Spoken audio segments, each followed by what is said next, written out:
Do you love movies? So do I. What's up, y'all? It's KB, and I love movies, inviting you to listen to The Conversation, a film podcast where passion meets perspective and opinion. From the old school to the new, I invite a guest on to discuss the movies that thrill us, challenge us, break our hearts, or even blow our minds. There's always new episodes dropping wherever you get your podcasts. So join the conversation. We don't just watch movies. We love talking about them too. The Conversation with KB Loves Movies, a part of Someone's Favorite Productions podcast network. Are you a film fan who loves the ultimate home video experience? Look no further than The Disconnected. Your host, Ryan Verrill, is your go-to source for the latest and most accurate information on home video releases, exclusive interviews with industry insiders and filmmakers, and has established a thriving community where every film and physical media enthusiast feels welcome. From hidden gems to blockbuster hits, The Disconnected brings you insider knowledge and a welcoming space to share your love of cinema. Watch every Thursday night at 9:30 Eastern, 6:30 Pacific for the live announcements show and follow The Disconnected on social media to stay updated. Subscribe to The Disconnected on YouTube or on the podcast provider of your choice and dive into a world where every movie night is an adventure.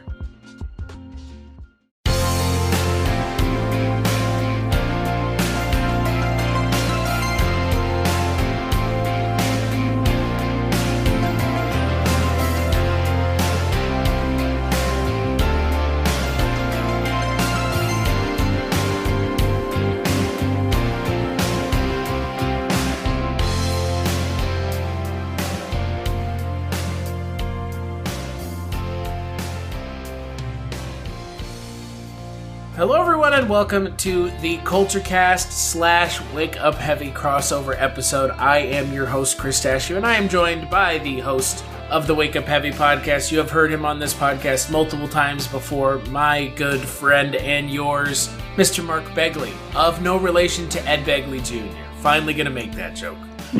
Your mother sews socks in hell. Oh, wow. That's a good one.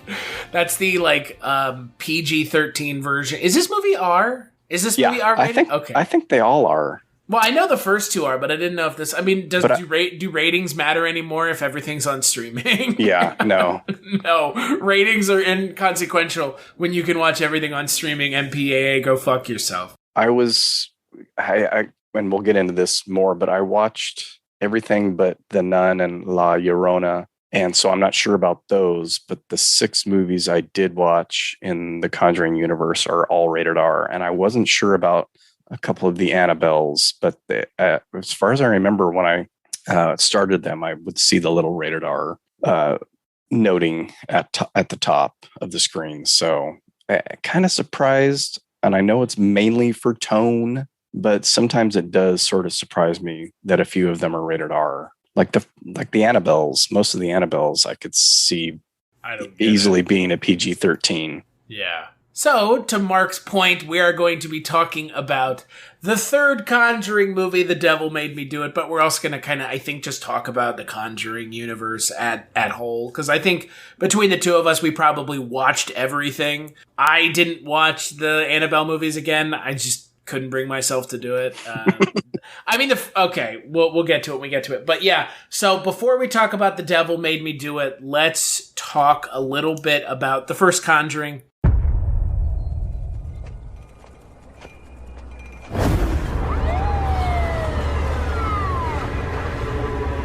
Hey! You okay there? Jesus. I think I hurt someone. This is Ed Warren, here with Lorraine. All right, let's get started. Residents of Brookfield were shocked this afternoon by the broad daylight murder of Bruno Sauls. The court accepts the existence of God every time a witness swears to tell the truth. I think it's about time they accept the existence of the devil. Whatever is going on, whatever happened that day, that was Not Arnie. It's a witch's totem. We think your family was cursed. And that connection's still open.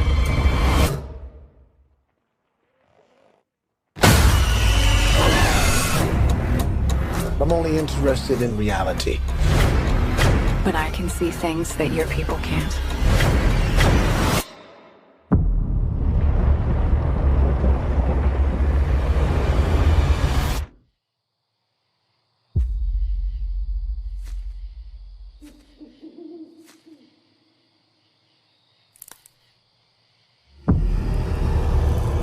Something terrible happened here.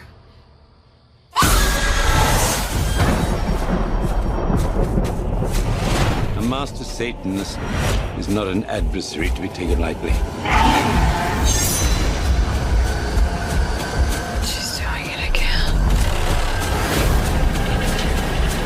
She's reaching out to the darkness. Lorraine, you need to come back. Is saving him worth everything you have? Because that's what it may very well cost.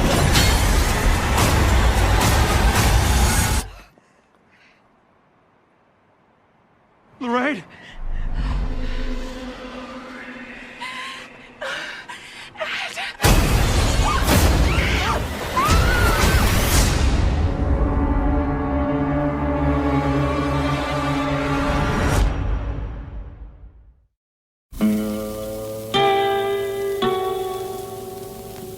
Hello, filthy movie lovers. My name is Gentry Austin. And I'm Casey Scott. And we're the hosts of the Sin Syndicate, film podcast for something weirdos, anti-criterion bros, and Joseph Sarno aficionados. Join us semi-weekly as we peer into the adults-only theaters and sticky-floored cinemas of the golden age of sexploitation, when the morals were loose, the laws were murky, and the intercourse was all simulated. Find us now on the Someone's Favorite Productions podcast network.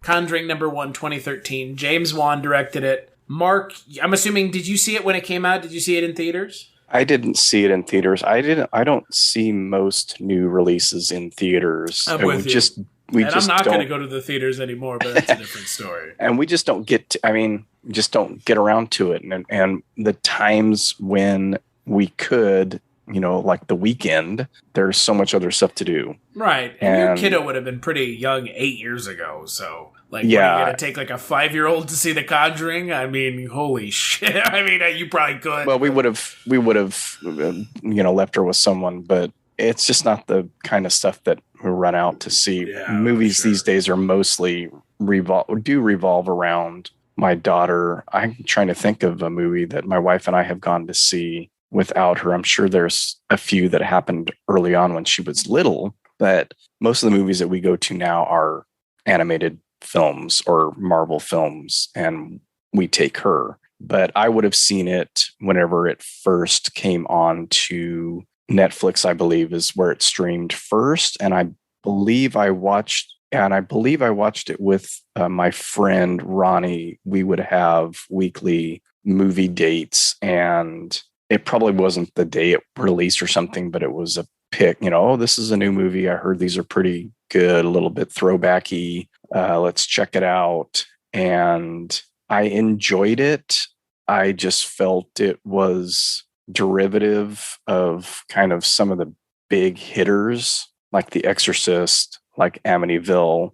And when I watched it the other night, I even picked up on some Poltergeist nods and didn't think much about it after that. Felt like they were digging too much into some classics. And yet I would go back to it. Like when the next one would come out, I'm like, why not? That story seemed more interesting to me. And then I'd go back and watch the previous one. And when I did that, I enjoyed #1 a lot more. And that first, I noted when I watched it the other night, I noted that first 45 minutes of the first Conjuring is probably the best chunk of the Conjuring universe for me. It's slow burn. It's creepy as all get out. That clapping game is some of the best modern haunted house, stuff for me. And after that, it kind of starts to slip. And I can say that for just about every one of the films. The third act always kind of slips. Including the newest one. Yeah. And having watched that one twice, well, we'll get into that when we get to that, But needless to say, to get a preview, the trends that have happened through all the movies are not broken in the newest one. Yeah, they're sticking to the same formula. And I think a part of it is studio stuff, and a part of it is just modern day horror, and a part of it is audience expectation or fan service in a way. You've got to ramp it up to the nth degree at the end, or people are going to leave and say it was boring. And that's the kind of stuff that really frustrates me, because the slow, creepy, something in the corner, shadow, ambiguous stuff is what gets me. And maybe I'm just not the audience, and maybe my age has something to do with it. But I really like just slow, creepy movies where you don't quite know what's going on. And in these movies, it's pretty much all laid out for you, mainly through the Warrens. Right. So I'm pretty sure I saw the first one on Netflix. It's weird to me when I think about the Conjuring movies now, because there's something that's very strange about these movies, and I've been having a hard time trying to put a finger on it. But when you said fan service, it's so weird to me that there's doing fan service in these movies. This is not the kind of genre that allows for this kind of movie to do that kind of fan service. And it's very weird how the Conjuring movies exist and have like a connected universe. To me, it's what I've always wanted as someone who's a fan of horror, as I'm sure maybe you have in some way, but maybe not, MCU style. But it's weird to me that this is what we got for the horror connected universe. Is this very period throwback weird genre series. It's very strange that this is what we ended up having as our connected universe product for horror movies, right? Yeah, and I don't know how planned Freddy out that versus was. Jason didn't work, but this did? Are you fucking serious, guys? Both New Line Cinema. What the fuck? Yeah, and I guess I kind of realized from the beginning, we're going to see that doll again eventually. Yeah. So I'm sure they had some kind of plan. They had such a plan that in the new movie, they said they cut out the spin-off demon that was supposed to be in this new movie. I read that last night. Which, by the way, it fucking needed it. Right, so, and I was like what the fuck, guys? I would have rather had that, actually, than the occultist in the movie The Satanist.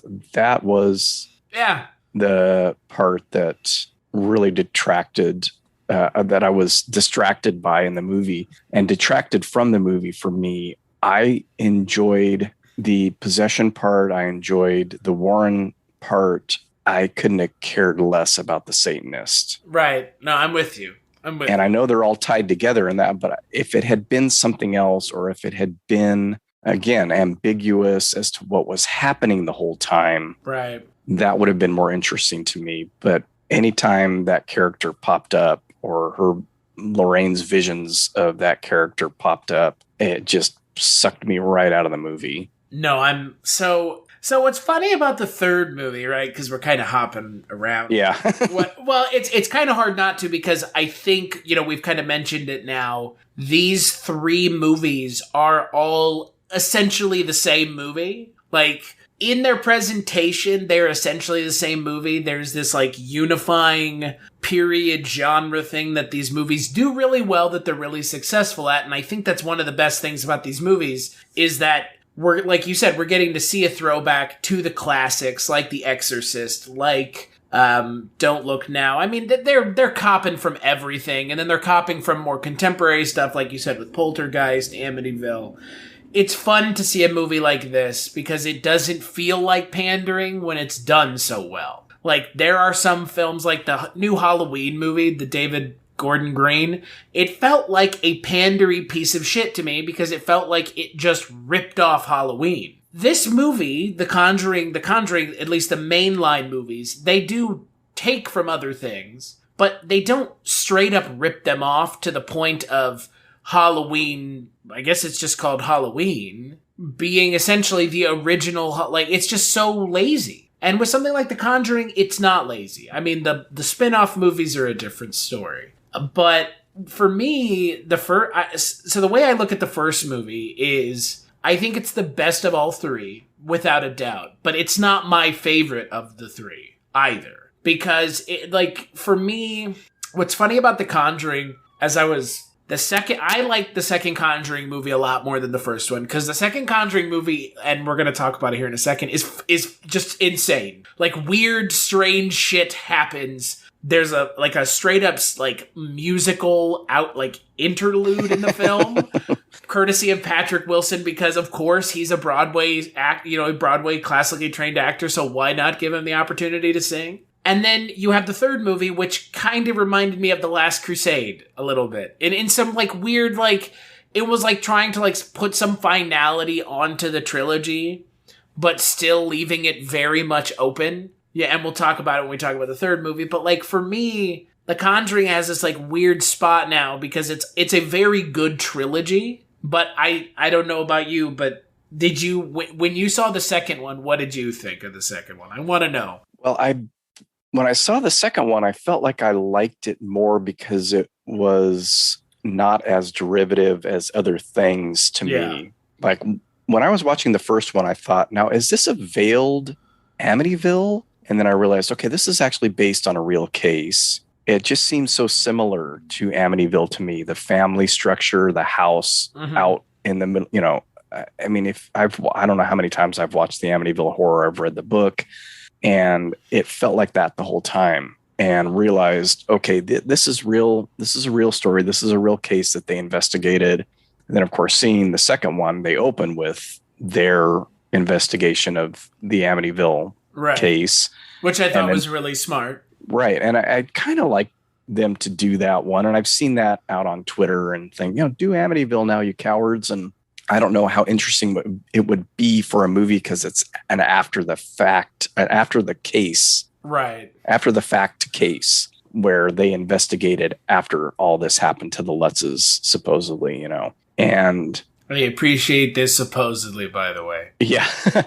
And so I enjoyed the second one a lot when I was watching it, because I didn't know a lot about that infield poltergeist. Yeah. But I started looking into it, and I believe there was something on Hulu, like a mini series or a limited series from the UK. And I watched the first one and enjoyed it. And I, for whatever reason, never got back to it. I may have watched the second one.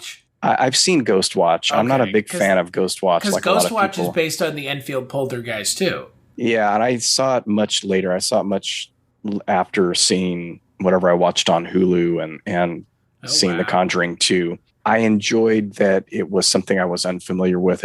I didn't pick up on maybe as many references to earlier films. There are those in there as well, but also I like British horror movies. This isn't it's Hammer adjacent. It's based in Britain. It's not necessarily made there, but I mean, I just like you mentioned, their accents and stuff are kind of a hoot. And but I mean, I would say that this movie's kind of more inspired by British horror movies than the first one is, right? That's where it's drawing its influence from. Yeah, and it was interesting to me that they sort of touched on the shyster-ishness of the Warrens a little bit more in it.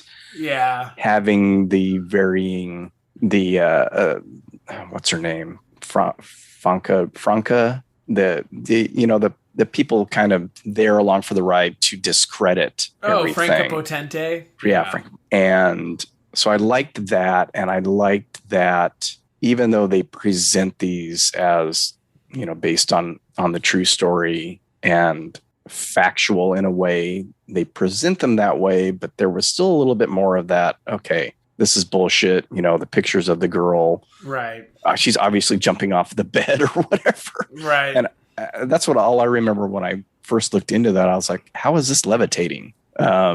So I liked that they touched on that, and I felt like I liked it more. But on my recent rewatch, I realized, oh no, I like the first one more. And I do think it's the better movie, and I do like it more than the second one. And I think because there's two reasons I don't care for the second one as much now. And one of them is I really don't like the look of the Crooked Man. And the other thing is the weird Elvis deal. Oh boy, the Elvis deal is so bad that it unsells you on the movie. It's pretty funny. It's a nice little oddity in the middle of all the goings on, but I think they overamped it even more than they did in the first one. That finale is just ridiculous. Yeah. And then boy, when we get to the third one, it's like right. The fucking wheels have come off and we are grinding on the road going down the hill. It's so fucking wild, man. And I kept that in the back of my head. I'm like, man, I really hope they don't overdo it again. But like you said, they're following the same basic pattern. And this was the funny thing to me is I keep seeing that people are saying, or critics or whoever, saying that this is a break from the first two because it's a possession film and not a haunted house film. And I'm like, the first one was a possession film. What are you talking about? They go so far as to say it doesn't matter if you leave the house. It's latched on because it's gonna follow you. That's like Insidious. That's like Poltergeist, if you want to. It's like the other Patrick Wilson movies. It's not the house. And in the second one, it sort of kind of walks the line there because, this old guy is here, that he's possessing the girl. Yeah. Is it a haunted house? Because it's taking her over. So it's still, but it's not the old man. Remember, the whole movie. That's right. That's right. Yeah. So that's true. So that's my favorite thing. Okay, so that's unabashedly one of my favorite things about the second movie. Is the second movie in the last 10 minutes of the movie essentially tells you to go fuck yourself as the audience. They're like, everything we've told you up until this point has been essentially not important. It has been, the whole movie could be boiled down to like 3 scenes of like Vera Farmiga interacting with the nun, and it's like those 3 scenes are the entire movie because they like throw everything else out because they're like no, but like the entire thing was just to test Vera Farmiga's faith. It has nothing to do with this family, and it's like insane to me that that's the direction the movie goes because it decides that nothing in the movie is important other than the Warrens, and then in the third movie they kind of do the same thing, and it's like it's on another podcast that I do called Scary Stories We Tell. I talked with Rob Scavarla, and he and I talked off podcast about The Conjuring 3 and the Warrens. And the Warrens are kind of, you mentioned it already, Mark, they're not exactly on the level. They were kind of full of shit. Like, and that's okay. Like, you're allowed to be. But, like, these movies have a very pro-Warren spin. And, like, it's gotten, in the third movie, it becomes a little much. But in, like, the first and second movie, it's not really there. Like, the second movie, like I'm saying, about the ending where she's like, the demon is here to test my faith. Like, what the fuck? This has nothing to do with you guys. Like, and then all of a sudden it does at the end. It's very strange. It's a very bizarre choice. But the second movie has, like, one of my favorite scares of all time in it with the painting scene, with the painting and the shadow and the nun. Mm-hmm. That scene's amazing. I mean, it's like the clapping scene in the first movie. Like, it's the scene James Wan can hang his hat on from this movie and be like, that scene is a fantastic scene outside of this movie. But yeah, the second movie is not as good as the first one. It's just a weird movie. Yeah, it's a lot of fun. There's a scene where a dog turns into the Crooked Man, and it's given no context at all. Yeah, it just happens. I like that happens. I just don't like the look of the Crooked Man. He looks like Dumb Donald from Fat Albert, that coming down over his eyes. But I just thought it looked like a Doug Jones cameo. Yeah, well, and that's interesting. I'll talk about Doug Jones in a little bit, but the Valak thing, the nun thing, is actually what turns me off of part 2 because it's so shoehorned in. Oh yeah, no, I get it. And like with the third, if that was out of there, I think I'd enjoy it a lot more and it would probably be very even with the first one. Sure. But I see this may point to the difference between me as an old guy and younger audiences. The stuff that I really enjoy in the second one is when the young girl is at home watching TV and the old man's fucking with her with the remote control. Oh, yeah, that's a good one. And that kind of stuff where, okay, is he in the corner? Is he in the chair? That's the stuff that, and I mean, I'm actually giving myself chills right now thinking about those kind of little things. What about the scene where she transitions into him? Right. And that scene is fucking amazing. It might actually be, it's probably as good as the nun scene. It probably is. And it's subtle. And you don't know, okay, something's going on back there because she's all out of focus. And then she slowly becomes him and you can see the mouth moving and you're like, okay. See, that's the kind of stuff that gets me wherever the creepy zone is in your brain. Oh, yeah. That's what works on me. And then they kind of ruin it because then they have him like pop up behind her. This is my house.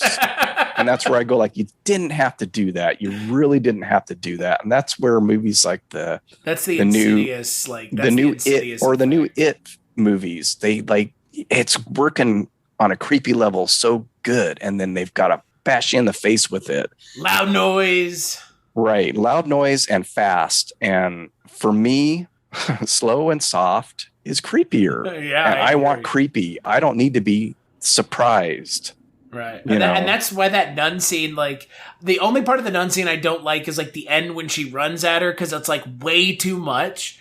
But when she's standing in front of the picture and she's flicking the light on and off, and the painting is changing. Yeah. And it is changing just enough, but you can tell it's changing and like the eyes, like, I mean, that's creepy, man. Right. Like and then they ruin, like you said, they ruin it at the end. She grabs the painting and runs at her. It's like, that's not scary. Like, that's the least scary part of the entire scene. They do it in every one of them. They do it in the third one at the beginning of the movie, like 5 times. And they do it, I mean, it's just like, okay, in the first one, everything's going great. Got the clapping game, creepy things, lady hanging from a tree. And then when she's possessed at the end and the chair starts spinning and everybody starts getting thrown around and, it's got to go by the rules of modern horror. It has to go over the top. They do it in the second one in much the same way. And in this one, they start out with it. Don't they? With the first possession of the little boy. And I'd be much more interested in seeing that story from beginning to end with the little boy, even though I guess it's kind of anticlimactic. But for a Conjuring movie, they could do whatever they want with they could have transformed the end to something more outrageous. But that's fair. That whole thing with him, even not the opening scene, but when they try to understand how the little boy was possessed. That stuff with the waterbed, again, just seeing that face roll over behind him creeped me out. And then they've got to go over the top with the arm coming out and grabbing him. I'm thinking as I'm watching it, and I don't mean this to be like, this is how I would have done it. And not that I, would have any filmmaking talent or anything like that. Having him back slowly off that water bed and then just have the hand come up, not out of it, but hand come up and touch his hand. To me, for the first encounter would have been creepy. And then maybe you amp it up a second time. But of course, we're dealing with a side story or, not the main point. So we've got to get to the point pretty quickly. But just having the arm shoot out of the bed and grab him and then loud noises. scream and water everywhere and okay, there's a bunch this of means loud, it's scary. There's a lot of loud needle drops. I mean, there's a bunch of like really loud like violin cues. They do it in the first movie, they do it in the second movie, and in this movie they do it again. And similarly to what you're talking about, it's like diminishing returns. And that's the interesting thing. I did watch the 3 Annabelle films because I like all 3 of them, and I watched them in the wrong order. I watched them backwards for whatever reason. I just felt like doing it that way.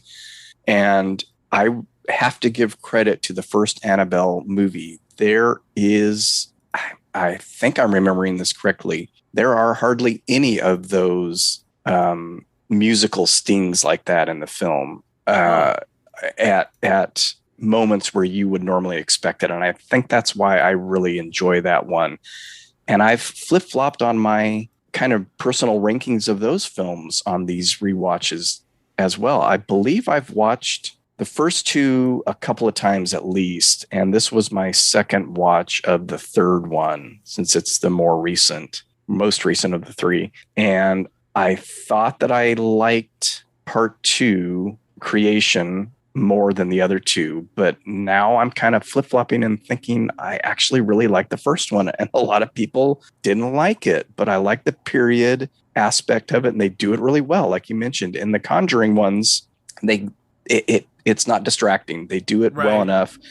Everybody looks like appropriate for the time, in my eyes at least, and I lived back then, so I feel like I have a decent handle on that. I mean, not in the Conjuring universe, I was alive during those times, not Annabelle. But the 60s feel of the first Annabelle works for me. In the second one, I guess it's... Hello, this is Chris Haskell from They Live by Film. For those that don't know us, Adam, Zach, and we built a podcast over the last 2 years that's a combination of film discussion from 3 very different perspectives, as well as industry interviews with the leaders in boutique Blu-ray and 4K community. We started with Deaf Crocodile, but over time we've been lucky enough to speak with Arrow Video, Severin, Mondo Macabro, Vinegar Syndrome, Radiance, Indicator, most of the OCN partner labels. It's been a blast.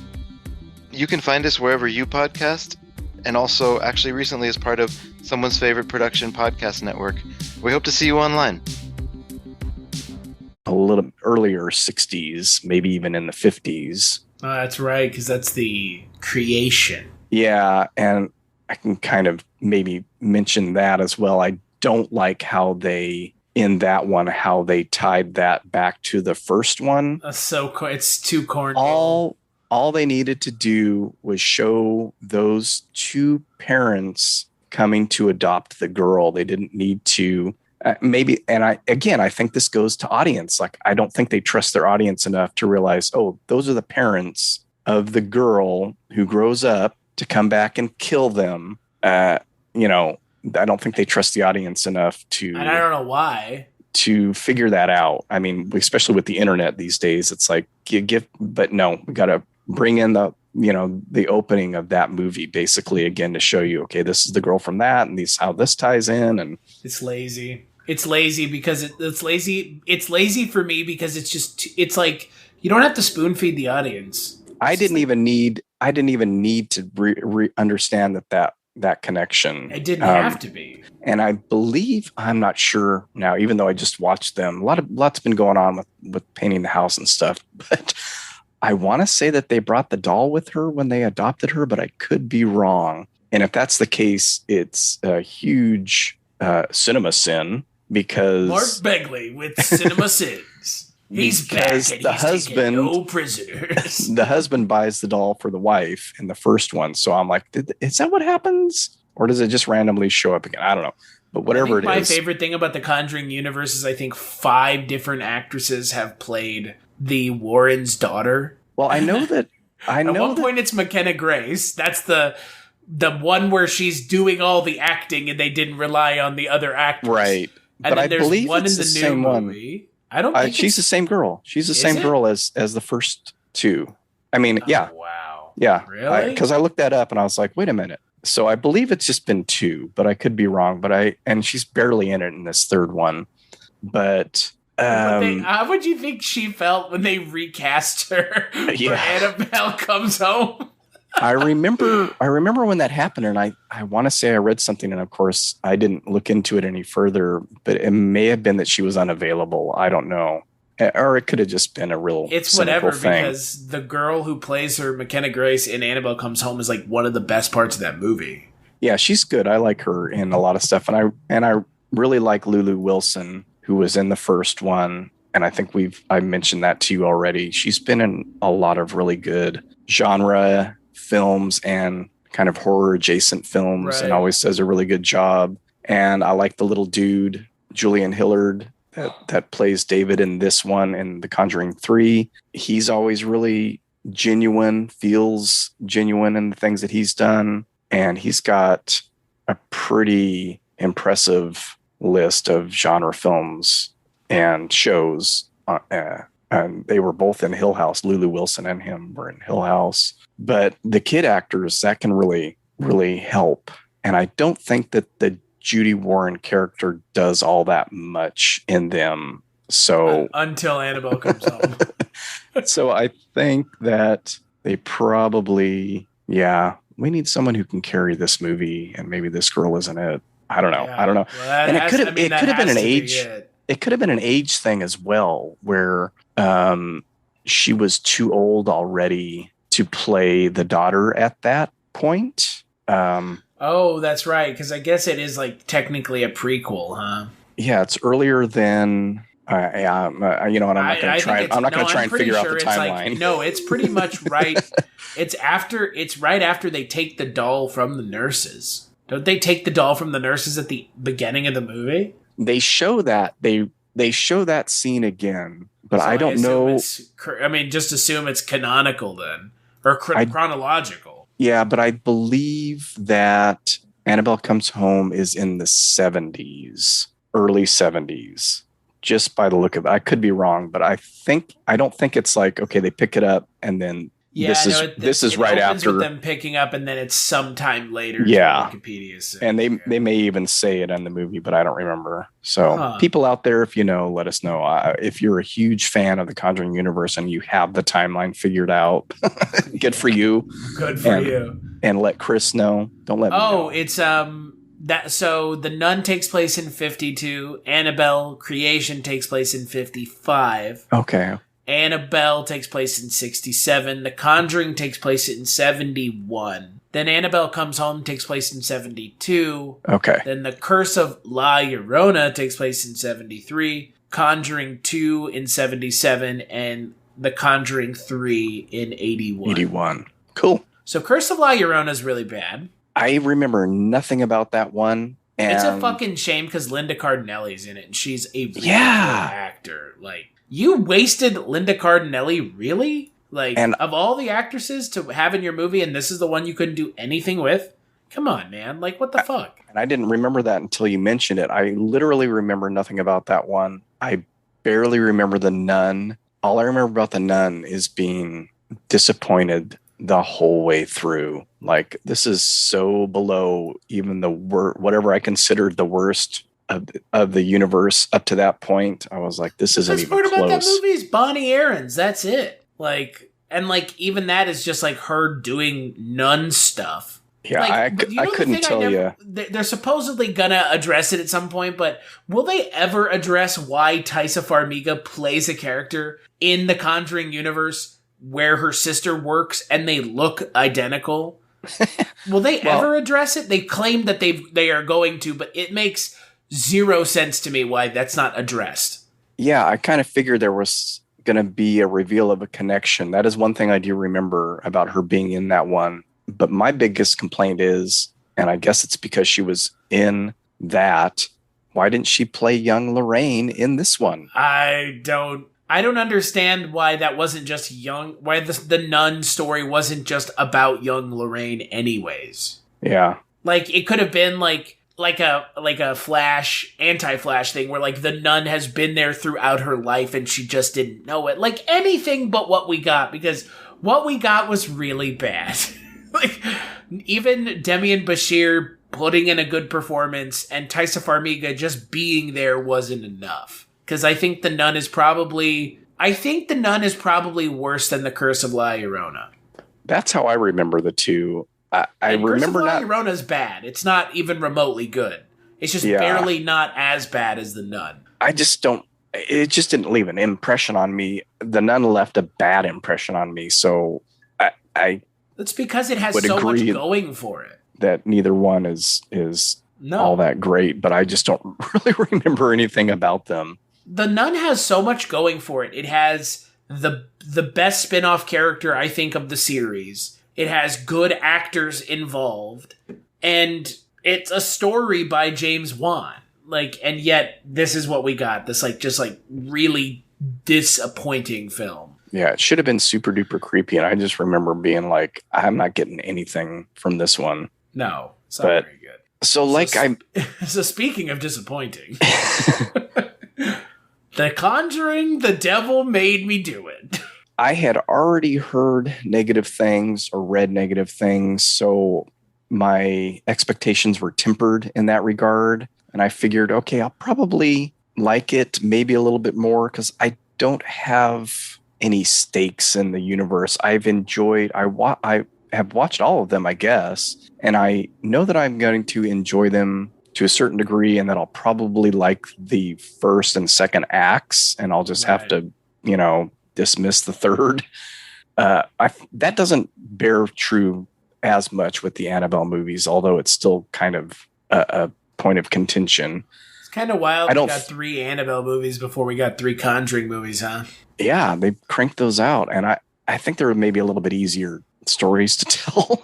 But I don't think I don't think they shit the bed as hard at the end of the film as some of the other ones. But so I went in with lower expectations, and yeah, this is my least favorite probably of the 3, and I'd put it below the Annabelle movies as well. I know that I'll watch it again eventually. The main thing for me was the Satanist character, and I just did not care whenever they were on screen, and I wish they had done it some other way. That's the only thing I can say about that really is I liked the stuff with the little kid, David. I liked this stuff, though not nearly as much, with Arnie, and I liked all the Warren investigation stuff. It just wasn't, there was something missing from the connection. It's almost like they had to force the connection between, as opposed to having just a character to be the connection for all 3, like they did in the last 2 movies. And that they made talked themselves out of it in this movie. What the fuck are they doing? Like, what? Right, and having it be a curse,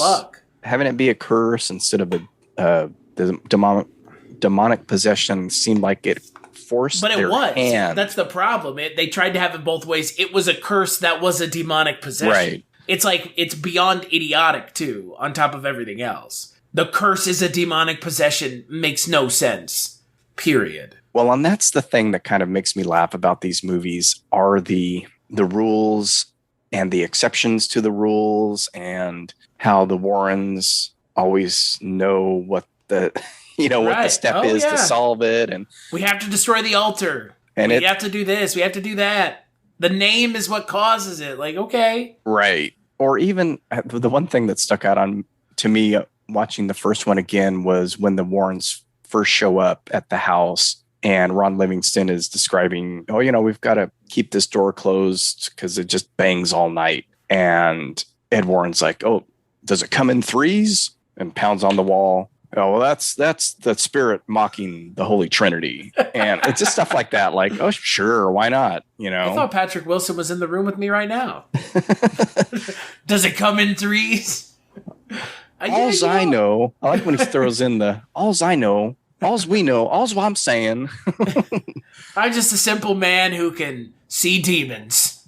But I'd almost like more investigating it. I'd almost like a microfilm scene. I love microfilm scenes.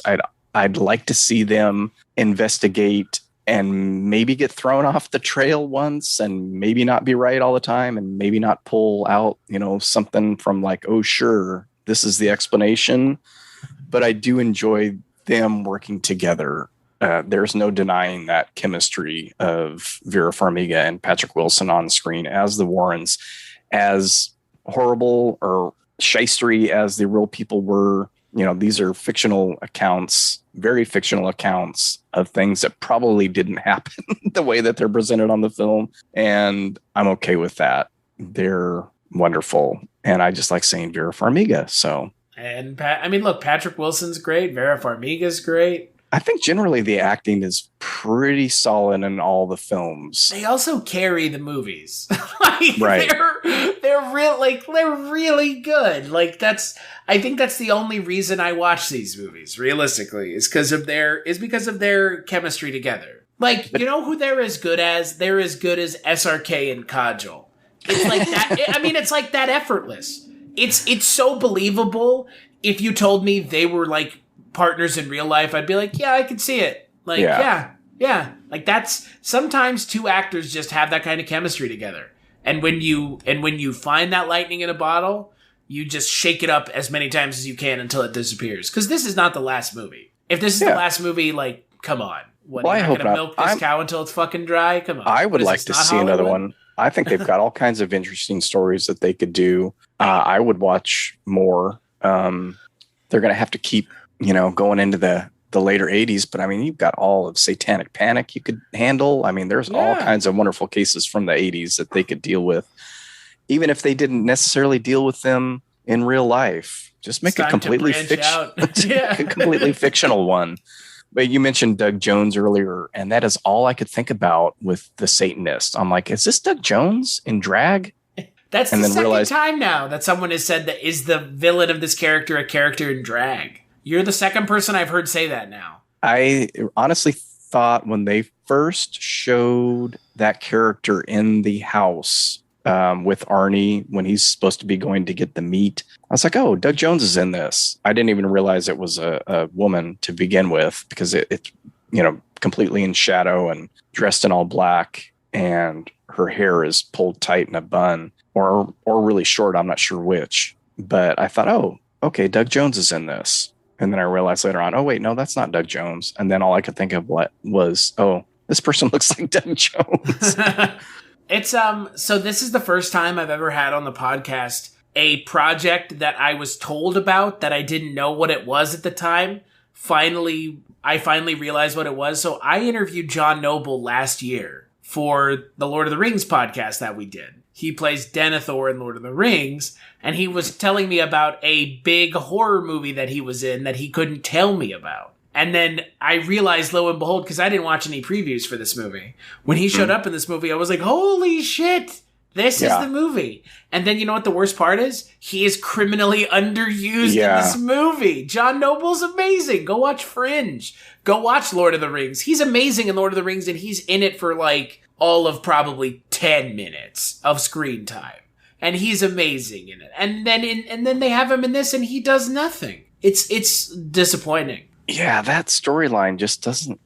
It turns these movies into something that they're not. These are not slasher films. Right. And it's one step, though, outside. It just, for me, that's the part as a whole that just doesn't work. It seems disconnected from the rest of the stuff. And it's forced to connect because this is a curse as opposed to a demonic possession, because we can't, I guess, have a demonic possession pass from one person to another in the rules of parapsychology, which, I mean, if you've ever watched The Exorcist, it passes from Reagan to Karras, which I thought they were riffing on pretty hard on this. And I'm like, well, that passed on. Why does it have to be a curse? Because that forces that whole storyline, and that forces his underused character into it, and it forces the Satanist character, who's as stereotypical as you can get, with the black candles and the altar and the this and the that, and like the puritanical dress.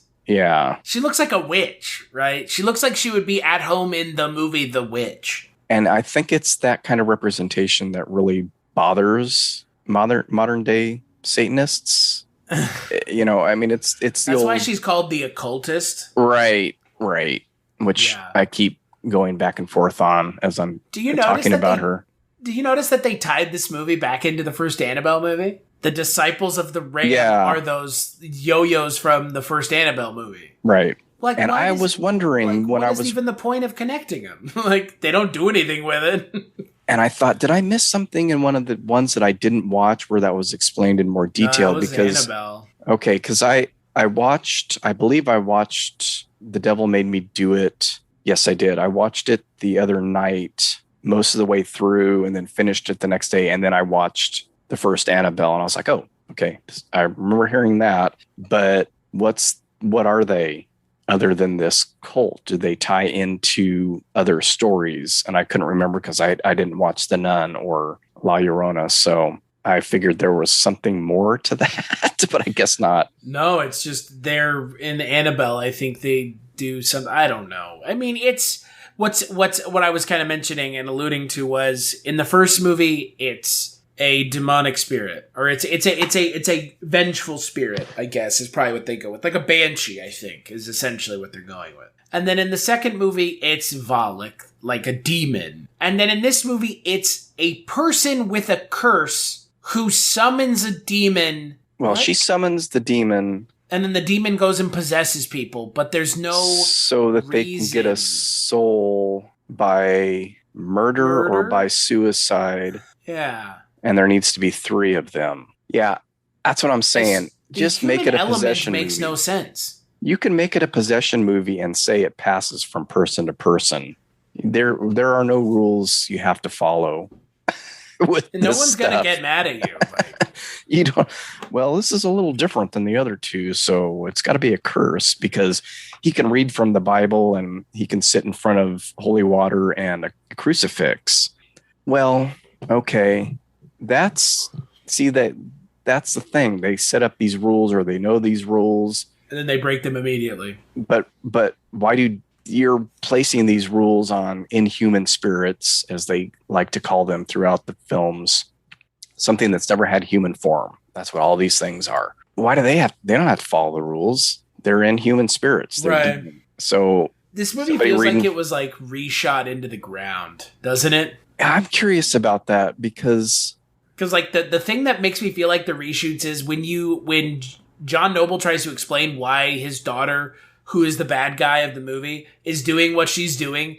It is the laziest explanation. Yeah. I was researching it and it like rubbed off on her, but like that feels like a very lazy reshoot excuse. And obviously there had to have been reshoots. We know that there had to be because they have mentioned in interviews, Michael Chavez, the director, has said there was an iconic creature in this movie and they cut it out of the movie, and the actor who played that demon is in the movie in a non-speaking role as an extra, essentially. Right. And it makes absolutely no fucking sense why they cut a character out of this movie when all the other movies have done something like it. I wonder how much they changed of that occultist part. Maybe that was added in and replaced the spin-off demon, or what would have been the spin-off demon. Supposedly they were working together, but like I doubt it. Like I think to your point, I think it was the demon was the main part until we find out right at the end.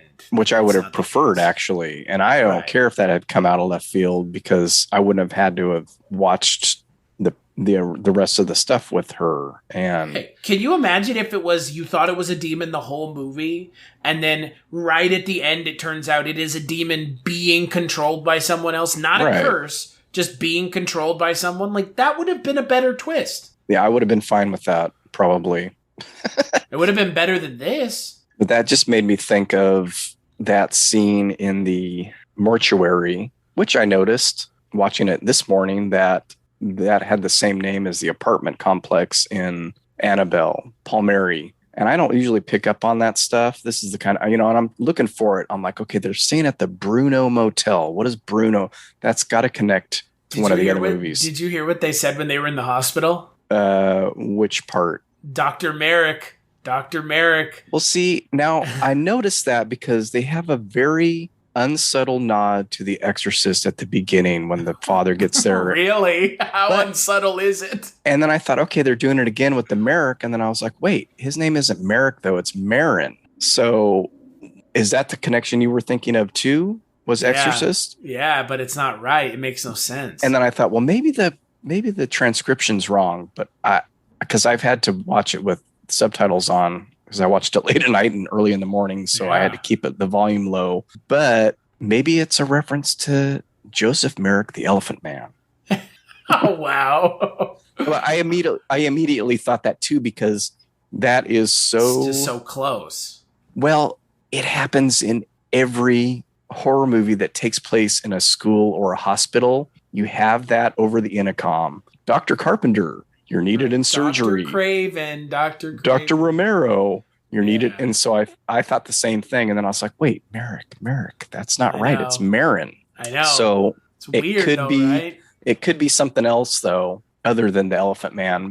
Actually, that would be awesome if it was an Elephant Man reference, because that makes absolutely zero sense. But I would love it if that was the case. I'm sure there's a Merrick, or maybe they just got it wrong. I would like to believe they just got it wrong. Yeah, put Merrick in there.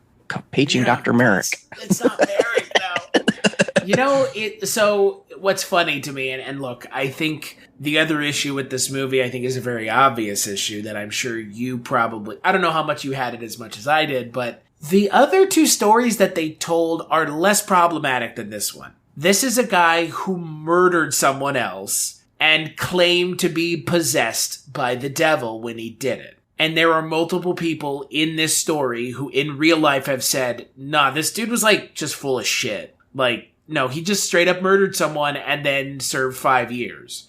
Yeah, and I think that's I have a problem with that. Yeah, that's the distasteful part of this. It is pretty distasteful venture, because you're going, okay, yeah, the dude was either just crazy or on drugs or both. Or they didn't give us the story in this movie that it really was, because that's probably what it was. And that's where the hucksterism really solidifies for me, is you may earnestly believe all this, and I'm not saying they didn't. I mean, they made it their life's work. No, I whether or not you believe in what they believe in, it's okay to believe to understand that someone else believes what they believe. I may not believe what they believed either, but I believe they believed it. You know what I mean? Like, right. 100%. I believe they believed in this shit. And I do believe in some of the stuff that they believed in, but the way that they did it always felt little P.T. Barnum. Yeah. I mean, they had movies made about him. Like, these movies are pretty P.T. Barnum, like, very much more exciting than what they actually did. That's the unsavory aspect of this. Yeah. And I didn't think about it too much until the end, and I'm like, oh yeah, he got convicted. I forgot. Yeah. I mean, I just read about it. He went to real jail for real time because he actually murdered someone. Like, yeah. And this guy was supposed to be, like, essentially the hero of the movie. Right. Because the third hero outside of the main two leads. Which means you do have to believe what they believe in. You have to believe that what they believe is happening.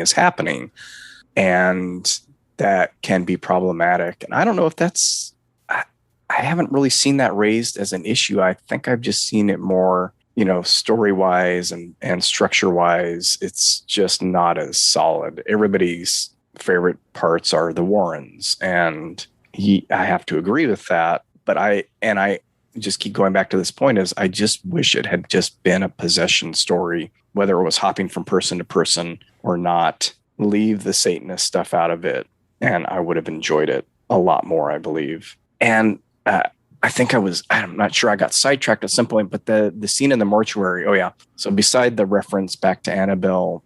You mean one of the two scenes in the movie where zombies show up? Well, and that's the thing. Again, they blow it for me. As a viewer, big, huge, creepy, dead guy in the shadows works. The second that dude starts running, I'm out. For one thing, it's an animated corpse. Yep. It wouldn't be running. And then it almost turns unintentionally comical because you have a really large guy running really fast. And I just wish somebody would tell these people, slow is fine. Soft is fine, soft as in volume. Right. Shadowy's fine, or it could be in full sunlight. I mean, that scene at the beginning of the movie in the house when the cereal falls off the counter, to me, that was creepy. Just something like that in broad daylight with, okay, why is the cereal box moving?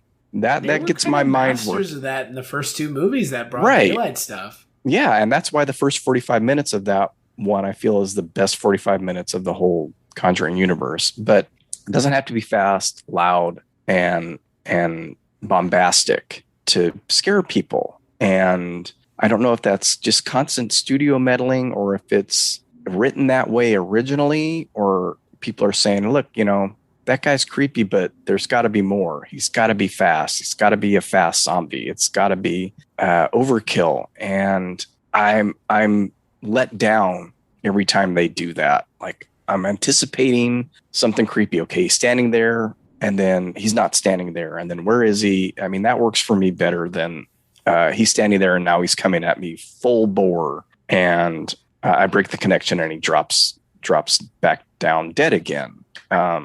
It's very lazy. It feels like it's from a different series. This one. I just feel like if they thought about it for like 5 extra minutes, how could this be super creepy? And then work something out. Patrick Wilson is creepy. Oh, just make him run. Just make him run at him. That's creepy. No, that's scary. It's shocking. It's not creepy. I need more creepy, Chris. I need more creepy in my life. I need more creepy. Well, you know what's funny about creepy? Why also at the end of this movie did they decide to turn it into a slasher movie with Patrick Wilson turning into Jack Torrance from The Shining? I'm glad you said that. What is going on in this movie where it just goes from everything is these demons testing our faith to he is now trying to murder his wife with a sledgehammer. Like, wait, what now? What? Hold on. Whoa, shit. This is if you know the term jump the shark just doesn't matter if there was never a shark to begin with. This movie jumped it all. In like 1 or 2 scenes, it decided that it just doesn't want to participate in the universe that it had such a massive hand in creating. I think it goes back to possible changes that you mentioned may have happened, like when Father Kastner is describing what's supposed to happen with this. The possession goes from a child to a person in love to a father. It's this trinity of innocence, faith, and purity, love and faith, I think, were the 3 things he mentioned. So David, that is weird. They do mention that. David, the little boy. Yeah. So David, the little boy, was the purity. Arnie is the love. And then the father, Ed Warren, is the faith. I think it was father. Maybe it was something else. But I didn't catch that the first time either, because I thought, what's going on with him? Because she blew that stuff in his eyes. And then I thought, okay, they're connecting it to he's the possessed now. It's passed, the curse is passed on to him. And I didn't even think about the Jack Torrance thing until this second time watching it. I'm like, oh, so here's our heavy-handed reference again, other than the Exorcist one at the beginning. He's limping along with Ursat's axe in his hand going after his wife. Yeah. And I'm like, oh, yeah, okay. It's like so blatant, though. Once you see it, it is as overt can be. If they had just CGI digitally replaced Patrick Wilson's face with Jack Nicholson, it would have been the same. It's that lazy. Or they could like you said, he's even trailing the sledgehammer behind him. Mm-hmm. Like it is like so 1-to-1. It's just beyond lazy. Yeah, I'm surprised I missed it the first time, but like you said, once you see it, once you make that connection. I mean, I miss stuff like that all the time. That's why I watch things multiple times, because I'm paying attention to what's happening, not looking for cinema sins obviously Begley, cinema sins. Obviously the Exorcist riff at the beginning, which isn't the first time they've riffed on the Exorcist. I mean, even the font. It's the most heavy-handed one that they've done. That kind of stuff, it doesn't, I mean, it's... They ripped off the scene from The Exorcist that everybody knows. Right. The one of 2 scenes, I guess. But it's the pea soup scene or that scene. But that's like one of 2 scenes, and they whole cloth ripped it off. And it ain't the first time it's been ripped off, so that's fine. I kind of get a chuckle out of that for whatever reason. But they didn't do anything interesting with it. Well, and that character is such a non-issue. I mean, he's in all 3 of the movies. He sure is. He never does anything worth a hoot. I mean, I like that he was in all 3 movies. Yeah, I like the connections too, but it was kind of funny that they used that. I always get these movies confused with Insidious, and I always forget. I always think that Lee Wannell's going to be in this movie, and in the first one, right? And then I always forget that that's Insidious. Yeah, I wish that those 2 dudes were in these movies. That's right. I've done this exact same thing, and I know that I talked about it on an episode of my show where I'm like, they show up or whatever, and I mixed it up just like you're talking about. Yeah. And when I watched the first one, I'm waiting for Specs and whatever the other guy's name is to show up, and I'm like, wait, no, that's Insidious. And, president of New Line Cinema's sister, yeah, Lynn Shay. And I have watched, much like the Conjuring Universe, I watch all of those regardless of, how bad. There's like, 4 of them, right? I think there's been 4. The Lost Key. The key one wasn't. The key one was like a prequel thing. Yeah, and I've enjoyed those kind of in much the same way as these movies. I think I enjoy the Conjuring Universe a tad bit more, but I'll watch the next Insidious movie if they do another one. I mean, look, it's got Patrick Wilson in it. I get a kick. Patrick, look, like, I think they're, we kind of mentioned Vera Farmiga and Patrick Wilson already and their chemistry, but like, Patrick Wilson has made a name for himself as working in the genre and like really, really being successful in the genre. Look, I mean, I'm a huge fan. I mean, everything that I've seen him in, he's good in things that are objectively shit, like Watchmen or that Phantom of the Opera movie with Gerard Butler singing. Never seen it. Good. Don't go out of your way. I mean, Bone Tomahawk. I mean, he's in, even in Aquaman, he's pretty good, and that movie is a real nightmare. But for me, like, this is his signature role. Like, I will always think of Patrick Wilson as Ed Warren. There's the hair. I mean, it's something about the hair too. Yeah. Right? Like, it's that hair, that widow's peak, man. Is just like, he's like built for this role. Yeah, I've always enjoyed him too. What's that damn movie about the child molester? Oh, Hard Candy. No. Well, okay, the other one. The one where he is the child molester is Hard Candy. Yeah, Little Children with Jackie Earle Haley as the Kate Winslet. Oh man, that movie's rough. He's in that, right? Am I mistaking him? Yeah, no, he's in that. Yeah. Ooh, my wife and I watched that. I don't mind Watchmen, actually. Maybe I'm one of the few people that has enjoyed it the couple of times he's watched it, but I always enjoy him. Every once in a while, I get the feeling that he's sort of this generation's Kevin Costner, where a lot of times he plays such normal, kind of everyday Midwest guys that he could get lost and become sort of a nothing. But in these, like I said, like every once in a while that he sort of hits on that accent. All's I'm saying or all's we're saying. I love it when that stuff kind of pops up in the script. To add all a little. I'm saying is, Lorraine, is that they put us on these shows and then they treat us like we're a bunch of fucking yokels. That's all I'm saying, Lorraine. I like it when they slip into that kind of stuff. And I mean, I texted you that thing about in the second movie with their bogus accents. I mean, you had already mentioned it, and I didn't have a chance to take my accent out and talk about the ghost in the trolley. Like, the children all sound like chimney sweeps in that second movie. Yeah, I mean, I know that they're supposed to be like lower class English folk, but like, you don't have to make everybody sound like they work in a coal mine, like. Or like everyone. Dick Van Dyke in Mary Poppins. A bunch of fucking chimney sweeps. Like, it's...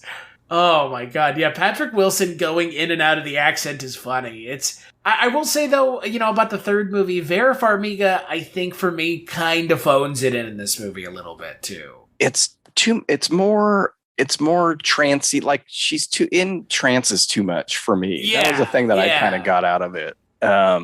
She all of a sudden is just like having visions like all the time. Right. Also, she like looks out the window and vision, looks at a light bulb vision. It's like, this is not the way it was in the last movies. Like, it was very subtly used to progress the story. It might also be that she actually has the Lorraine Warren hairdo much more in this one than the other ones. Oh, yeah. They also like old man makeup them up at the end, like, and kind of in the movie too. Yeah, they kind of olded them up, and then at the end of the movie, they like, oh, by the way, Patrick Wilson just has gray hair now. Like, it was. Did you notice that? It was bizarre. I didn't actually. At the end of the movie, he's like sporting like full gray sideburns. That could be another Poltergeist nod with the wisp of gray. Oh my God! In the mom's hair. It just always makes me laugh when I watch these movies, and then at the end, they show the pictures from the real cases and from the real people, and Vera Farmiga's hair is always long and down in them, and then they show the pictures of Lorraine Warren, and her hair is always up, and she's much older than Vera Farmiga, and not as attractive. I'll say, if people have an issue with that, they can do whatever. But they can lick me, bro. Lick me. I don't give a shit. I liked at the beginning of this one going, oh, they gave her the Lorraine Warren hair this time. But it does come down during the movie. Then it goes back up and back and forth. But it's also interesting to that point, listening to when they have the recordings of the actual things. And again, I think it's creepy enough, even if these kids are faking, however you take it as a believer or non-believer in supernatural things, something's going on, obviously, with especially a kid that's 8 years old. Who's possessed by Bill Wilkins, who is 72 years old. Well, or in the third one, when they play the tapes of David, at the end of the film, it's it's creepy enough as it is, even if it's a mental health issue thing or something else. And I would like a more toned down, realistic version of a Warren story at some point. It could be really scary if they did it right. Yeah, I don't even if it was left completely ambiguous, or even if at the end they go, oh yeah, well, this wasn't a demonic possession, your kid's got mental health issues and you need to get them help, which would be great, Bum, bum, bum, bum, bum, bum. Lorraine Warren shows up with 2 Ritalin. Here you go. The demons are gone. Well, I get it. I mean, it's a little formulaic now. It's a little just kind of like going paint by, conjuring by the numbers. They broach that, like I mentioned earlier, they broach that in the second one when they get ready to leave and they're on the train and they're like, yeah, I think they were fooling it. I mean, look at these pictures. But then it turns out it was just to test Lorraine Warren. Right. They're laying it out like, yeah, okay, this is not what's going on most likely. Yeah. And then they got to pull it back and say, no, yeah, because you have to believe that the Warrens at least believed that this was really happening. And the Warrens had to have some connection to it because it couldn't just been them helping a family. Right. Which was the weird thing. Like all of a sudden, as soon as the Warrens start becoming entangled in the stories, I stopped caring. Because it's something that Cullen has mentioned before, that he doesn't like these like savior stories. And that's all of a sudden what the Warrens have become, right? They're entangled with everything. And like it's the people are trying to actively harm the Warrens. And these people are just like, all of a sudden it became about the Warrens and the people are just caught in the crossfire. Like that's almost this entire movie, right? Is like the occultist all of a sudden is like, I'm going to turn on the Warrens. In the second movie, it's like, no, it's testing my faith. And in the first movie, that's not the case. And I don't get it. Like you don't have to make it seem to me that like the Warrens have been like, they've been at the center of this whole time, which I guarantee you is what that second Nun movie was totally going to do. Yeah, I agree. I think that again is what I dislike about the second one, is that Valak thing is shoehorned in. It has nothing to do with the rest of the story. No, it's literally that they try to pull it one way and then they pull it right back the other way right at the end for no reason. Yeah, they don't need to be personally connected or even personally attacked in the film for me to care about what's going on. And I feel like they think that that's what needs to happen. And that's not what happened in the first movie. They just need to figure it out, solve it, and let and then go home and see which daughter is there at their house. Is it McKenna Grace or is it the other girl? Which actress are you this time? Which Judy are you? Who has control of you, Judy? They come home. Is it Valak? Is it Annabelle? Valak? Is it Bill Wilkins? Oh, Bill Wilkins, and I'm 72 years old. This is my house. I love that scene. That scene is a creepy ass scene. There's plenty of creepy scenes sprinkled throughout the series. All of them, yeah. And for me, I think that the Annabelle ones are a little more successful because they don't go batshit and they don't have to make a personal connection with an outside force. And the Warrens aren't really in them except in, opening scenes. Yeah, aren't they only in the third one, technically? I forget which one now where they repeat the opening of the first one. I guess that would be the third. Is it? Yeah. The prequel repeats the beginning of the first one. I get them. Yeah. Because it goes Annabelle creation, then Annabelle, and then Annabelle comes home. Yeah, they pull the opening of Conjuring with Annabelle. They pull from that a couple of times in the Annabelle trilogy. Gotcha. But Annabelle Comes Home is the only one that they're in with new footage. Right. Yeah. Because they interact with their recast daughter. Yeah. And the kids at the beginning and at the end. I like that. I like that one too, just because I like that they're in it. It's pretty creepy, and I just like young kids in danger, and well, it's a little odd that the prospective boyfriend disappears for a good 15 minutes after he's introduced and gets chased by a werewolf and then comes back at the end. That's odd, but I'm okay with that. So I meant to ask you, did you watch any of these movies with your daughter? I didn't. I was going to, and I realized it was her last week of school, and with the house painting and prepping and all that stuff, I was like, I don't think I'm going to be able to arrange this to where we can watch them together. And then as I started watching the first one, I can't even remember which one I watched first. I watched them all out of order. I think I watched 3, 1, La Llorona, 2. That was my order.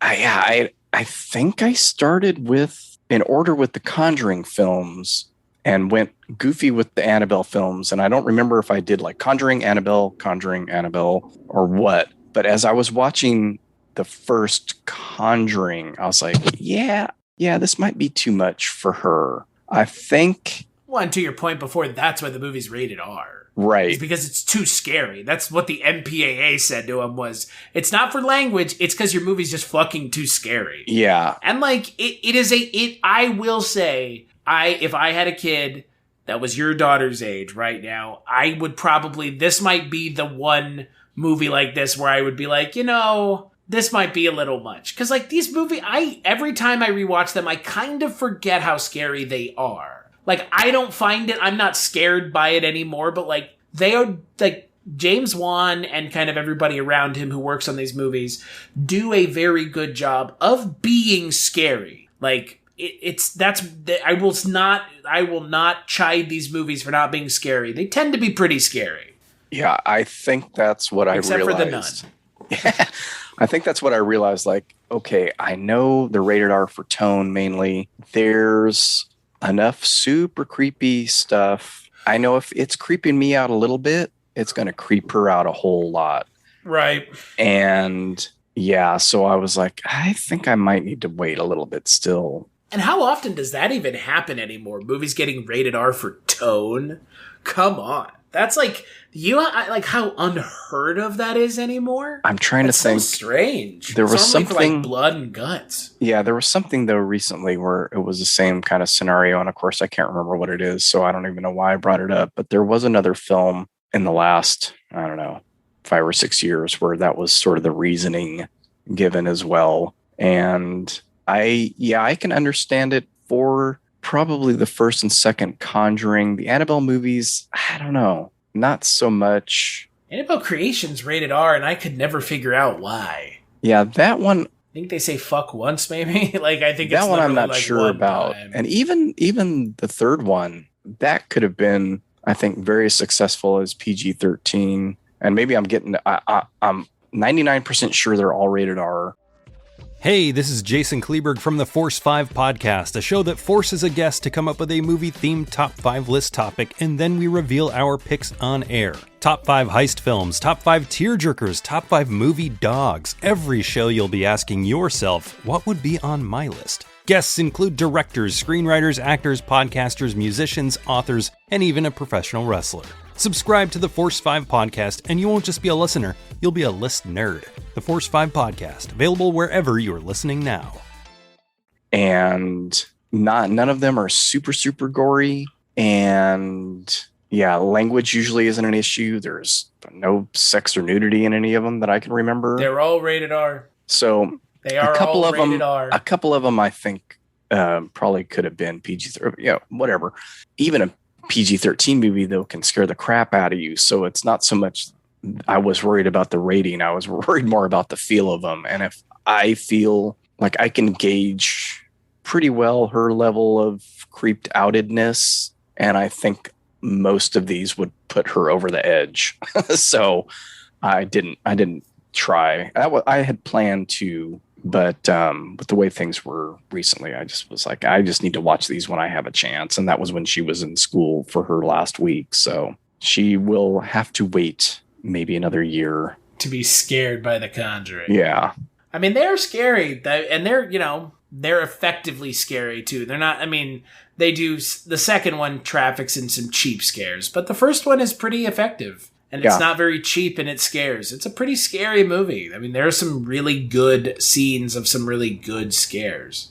Yeah, I think this one didn't have really any of those creepy moments for me. They start off right out the gate with a possession, and it's, body contortions, things flying around the room, and it never really lets up from that there. Nothing like the clapping game, nothing like Bill Wilkins in this one, Does this unfortunately. movie even have a gimmick? I guess it got cut out. I guess the gimmick got cut out. Man, it's it's really weird if you think about it too. There's like a whole like lesbian killer subplot in this movie too. Like, it's very strange. I remember when they were initially talking about this movie that it was going to be like a courtroom drama. Mm-hmm. And like it seems like they wanted to do that with this movie and they couldn't. Like, bring themselves to do it. Yeah, I thought that was interesting, and I don't know how to take that kind of thing when they do that. Paranormal Perry Mason. Like, come on. Like, well, with the lesbian thing, I was like, okay. Well, is this pandering? Is it, I mean, it's fine. What the fuck it was supposed to be. Nothing wrong with having lesbian characters in your film, No. but what was their ultimate goal in this? I mean, is it just like, okay, this is every day and there are get murdered? There are lesbians in the world. But yeah, then you throw that into it where it's a murder situation and you're like, okay, so that can be taken maybe it's hard to say. Like, it was just strange. I mean, it's a fact of life, but when it's in a movie, sometimes you start to feel like, what was their purpose for making it fairly obvious that these girls are into each other? Maybe they don't even realize it yet, or maybe, there's not enough of that story to know. No, they're killed literally within the second scene that they're introduced. Yeah, so we don't even know what they know about themselves or each other, and it's really just for us to figure out what the connection is with the other case that they're investigating. So Which is mighty tenuous at best, by the way. Right, but so why are they lesbian? So then I started thinking, well, what's the point of that? Maybe there is no point. That's fine. Lesbians exist in this world. Why can't there be lesbians in 1981 in this Conjuring movie? That's perfectly fine. It just seems like there's another motive underneath it, maybe. Well, and I think there's part of me that honestly believes that a lot of this movie is on the cutting room floor.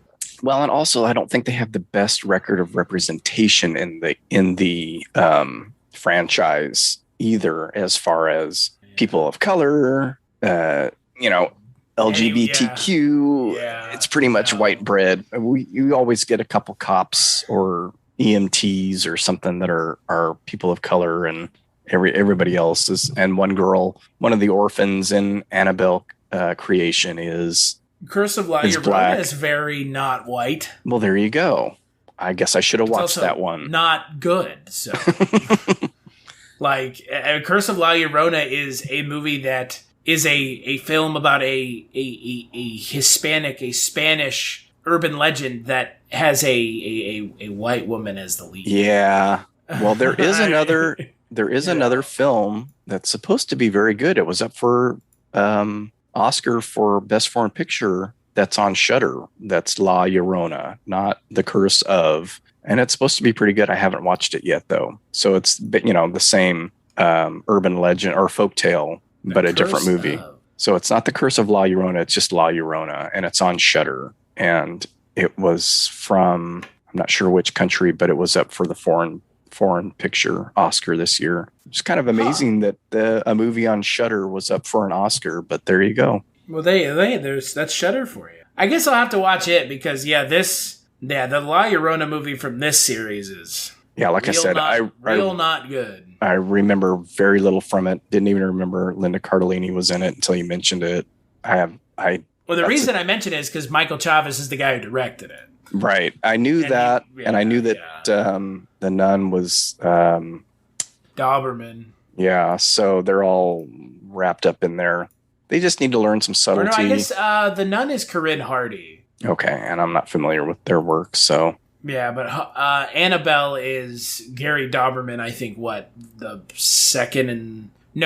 third one. Because the second one is David F. Sandberg, the guy who would go on to direct Shazam. Yeah, and who did Lights Out. I like all the Annabelles, so... And I don't... For these, I don't care all that much who writes and directs them. No, and I'm not even like James Wan to do the Conjuring movies. Yeah, they clearly I'm not even beholden, benefit from having him. I'm not even beholden to that idea. I think as long as he's exec producing and saying this is fine and this guy will do good in this, I can kind of trust that. And but having said that, knowing that this one wasn't directed by him and is definitely a step down. Yeah, there's something. I'm to not be sure said. it's a step down in direction, though. I don't think the direction is bad. That's true. It's more story. Yeah, which is not James. I mean, that's not James Wan's fault because James Wan, I don't think he was involved in the screenplay of this movie. I know he wasn't. I mean, I'm pretty sure he was involved in the screenplay for the last two, though. Like I said, I don't really get into the nitty gritty of all the creatives behind the scenes on these. I just sort of take them. Okay, there's a new one of new Conjuring. Sure, I'll watch it. There's a new Annabelle. I'll watch it. If they come up with some other, I want to see the movie about that damn monkey toy that's in their room. I'll watch it. I mean, and you know what the funniest thing about this movie is? Is this the first COVID movie that we're finally getting? The first movie that was interrupted by COVID?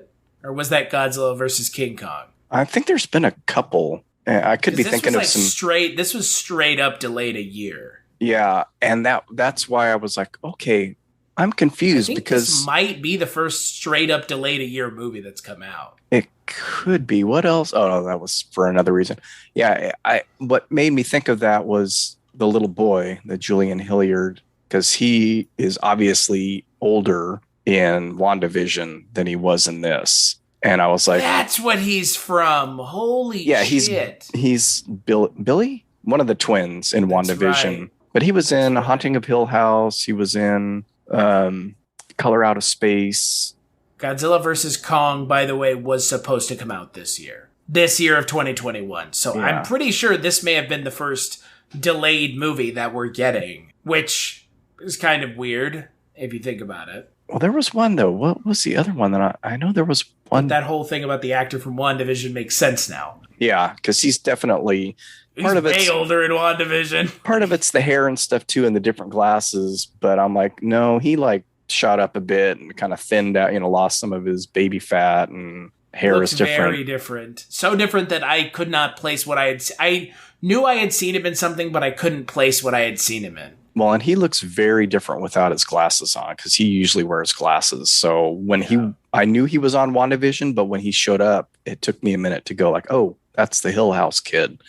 But yeah, he's always really good. Like I said, they've done pretty solid on their child actors and actors in general. I don't have an issue with the acting or the direction much. It's always comes down to story. And John Noble hasn't been in a movie in 8 years. This is the first movie he's been in 8 years. And it's Conjuring 3. Like, they get good actors in these movies. Yeah. And whether they use them appropriately or not. I mean, he acted fine, but it was sort of a pointless role. And a completely pointless role. They could have found all of this out on microfilm. It could have been a microfilm scene. My God. She's his daughter. No, it was a photo album. That's how it was presented. Yeah, but I'd kind of much rather have that. I like investigation scenes, especially these old. I mean, it goes back to Amityville Horror when he's looking at microfilm and finds, Ronald DeFeo's picture in the newspaper and he looks exactly like him. It's that same kind of stuff. I love microfilm scenes in movies and I love seance scenes in movies, which I don't think they've done in any of these. Has there been a seance scene? Yeah, the second one. They have a Ouija board. Yeah. In the second one at the beginning, in the Amityville house. Well, yeah, But I mean, I guess that's not really like a seance. I mean, it is, but like you don't really get to see the seance part. You see like her walking around and seeing all the seeing Volok in the Amityville house, because that made sense. Yeah, whatever. It's, again, I think for me, like my final take on this movie is don't change. If you're going to follow your formula, don't change it. But still, like, don't do 9/10 of it and not do that final part. Because I honestly think we would have probably enjoyed this movie more if it had some sort of iconic demonic creature. I think I would have enjoyed it a little bit more. Because I don't think the problems I have would have been as bad or even have been a problem at all. Yeah, and I would have enjoyed it more without the occultist storyline. If that had been, and I feel like we're kind of saying the same thing. Like if it had been the new spin-off doing what demon, they had always done. Right, doing the new spin-off demon in a different way, and it still could have been presented as in a different way with the occultist at the end pulling the strings. But that was just so uninteresting to me that every time they went to it, I just wanted to fast forward until they were back with either the Warrens or Arnie, but preferably with the Warrens. And what, are they not making any more movies? Who? Like, I don't like. That's the Conjuring people. That's what I don't understand. Why get rid of it? Are you not making any more movies? Like, you're making a Crooked Man movie. You're making a Nun sequel. You're telling me you're like, really? Like, come on. You don't want to make more movies? Like, I don't understand. It's very strange. Unless this is it. Unless they're just going to make the rest of the stuff and that's it. Now, here's what they need to do. So whoever makes these movies, this is my pitch to you. Get Taissa Farmiga and whoever looks like Patrick Wilson, that's 20-something years younger than him, and go back in time to an even earlier period with them. Because at some point, they're going to get too old. I mean, Vera Farmiga, I think, is like 3 or 4 years younger than me. And I'm sure Patrick Wilson's probably around the same age as well. So at some point, they're not going to be able to go back to earlier stories. I mean, they can, and we can do wonderful things. Vera Farmiga and Patrick Wilson are the same age. Oh, well, see, they're both 4 years younger than me. So I'm pitching this. Get the other Farmiga in there. Get whoever you just mentioned. I'm kidding. Don't cast Ansel Elgort, please. And put him in the 60s. One of their first cases or something. Like after they met or some shit. Yeah. That'll be fun. Do it. Who cares? Movies are dumb. Movies are dumb. Like, do whatever you want. They're going to have to start going backwards. They're going to have to start going backwards because we're already in 81. And like I mentioned, we've got a whole bunch of satanic panic stuff they could do. But then after the 80s, you're kind of looking a little peaked. Yeah. And there isn't that much interesting stuff. And they're going to be ancient. And so let me ask you, as we bring this to a close, is this the end of the Conjuring universe? Do you think this is where these Conjuring movies end? Not maybe the other stuff, but do you think we're done seeing Patrick Wilson and Vera Farmiga? I don't know. I doubt it.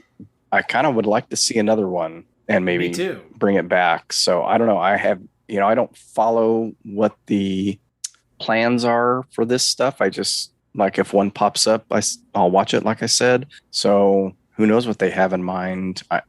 Again, they've got plenty of stories they could delve into. It's just it's doing pretty well at the box office from what I understand, and there's not a whole lot of choices out there for people, but yeah, I was about to say what we'll have to go. It's doing well for pandemic time. Did you know what Patrick Wilson is doing next? No idea. Directing Insidious 5. Oh, see, and I'll watch it. So that's weird, right? Good for him. Maybe he'll transition from acting to directing. That'll be cool. Give him a Conjuring movie to do. Yeah, that'd be cool. In front and behind the camera, that'd be cool. Let him do it. Patrick Wilson seems like a genuinely nice guy. Yeah, every interview I've seen with him seems like a cool dude. They both do, and I hope that's true because it's always disappointing when you find out that they're assholes. But disappointing in a minor inconvenience of life. Yeah, but whatever. It's not going to make me not watch the movies if they're assholes.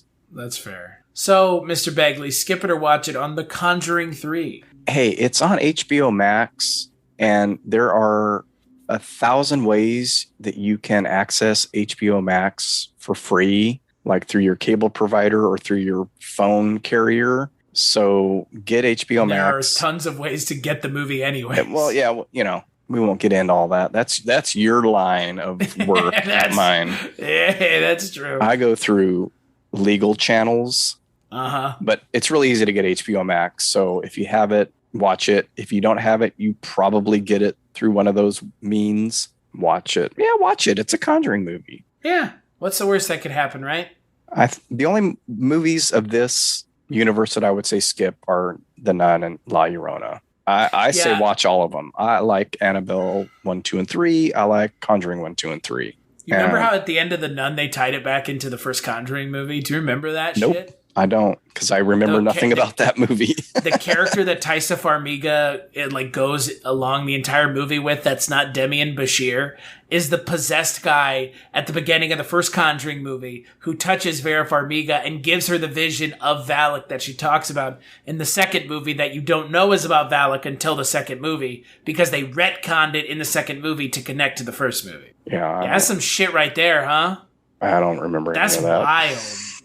Because the character's name is Frenchie, but it's like Pierre or something, or it's Mich, something to that effect. And then they tie it all back into the Nun movie, which ties into the second Conjuring movie. It's just so fucking weird. Yeah. Yeah. Stop it with the tie-ins, maybe. It's really heavy-handed. Yeah. That was the term I was going to use. Stop it. Just stop it. You stop tying yourself into a pretzel to connect everything. It doesn't all have to be connected. The Warrens don't have to be the saviors of this universe. Right. That's effectively the position that they've been put in, and it's kind of weird that that's where we are now at with this series. So, on that note, I'm going to give it a skip it, because I don't think it's as good as the first two, and frankly, I don't think it does enough. Right now, I'm saying skip it. I may rewatch it and say, okay, it's Patrick Wilson and Vera Farmiga are doing enough here. Because, even the worst episodes of The X-Files, you still got to see Mulder and Scully together. Right. There's still some benefit in that. I have a harder time in suggesting this movie because, it is very bad. Even in the Conjuring universe, it's pretty bad. It's very disappointing, too. I think that's the bigger problem. Yeah, I think that's my issue with it, too. It was a letdown. I know I'll watch it again. Probably watch all three of them. If I watch the first one, might as well watch the second one and watch the second one. I need a little bit more of this world. I'll watch the third one. So it'll be watched again. It won't be watched as often as some of the other films in the series. Especially not even the first two Conjuring movies. Right. Those first two movies are just so good. I genuinely like those first two movies a lot. I think those first two movies are immensely rewatchable, as you could clearly attest to, as I could clearly attest to. And I think that, some of the spin-off movies have their merits, but the first two Conjuring movies really are that good. They're pretty damn good. They're a first 1 and 2 series in a trilogy. They're pretty good. Third one fumbles the ball. Yeah. And I know I'll rewatch the Annabelle movies as well. So, and I definitely show those to Cleo at some point. So, and you know what? I probably need to go rewatch them because again, I don't remember them as much as I clearly remember these movies. So maybe you should go rewatch The Nun. I might eventually rewatch those two again just for shits and giggles. But I think for me, and I probably mentioned this already in the episode, the Annabelle films don't shit the bed as hard in the third act. I think that's the difference for me. They don't go balls out crazy as much as these tend to do. And there's still some issues. And, we get the sacrificial Negro in the first Annabelle, which is just really dumb. And there's other problems, and I don't even like the look of the doll. It's the stories that kind of revolve around it that I enjoy. And again, there's younger actors in those movies, and I like seeing those kids in peril type of films and things. And I guess the first one gives me a little Rosemary's Baby vibe throughout. And so I have a soft spot for the Annabelle films, and I know I'll watch all of them. You like the Annabelle movies more than anyone else that I know. It's possible, and I know that when they came out, or when I saw them, I had already heard so much negative. Right. And I watched the first one and was like, I liked it. And it's sort of been how it's gone since then. And I'm fine with that. Well, I can tell you that I hope that there's more Conjuring movies, but let's maybe get some people back at the helm of the ship that know what they're doing, because this movie's like abrupt, bizarre change in the storytelling devices, even especially when you knew what was successful so much so that you took it out of your movie, is just a very strange choice, and the movie suffers because of it. Like, really suffers immensely. Even if they didn't do a spin-off with the creature from this movie, it needed something to hang its hat on more than a human being tormenting them. And I think it's an easy fix, and I think they can do it. And they don't need to worry about a spin-off demon. It can just be another story that, like you said, we don't need to connect everything. No. They've got a lot of cases that they investigated. There's plenty of fodder. Just put one of those together simply. Yeah, I agree. Solved your problems, Hollywood. I say skip it. Controversial, I know, but a lot of people are saying that. So little too much for me. The changes were too much. It just wasn't enough.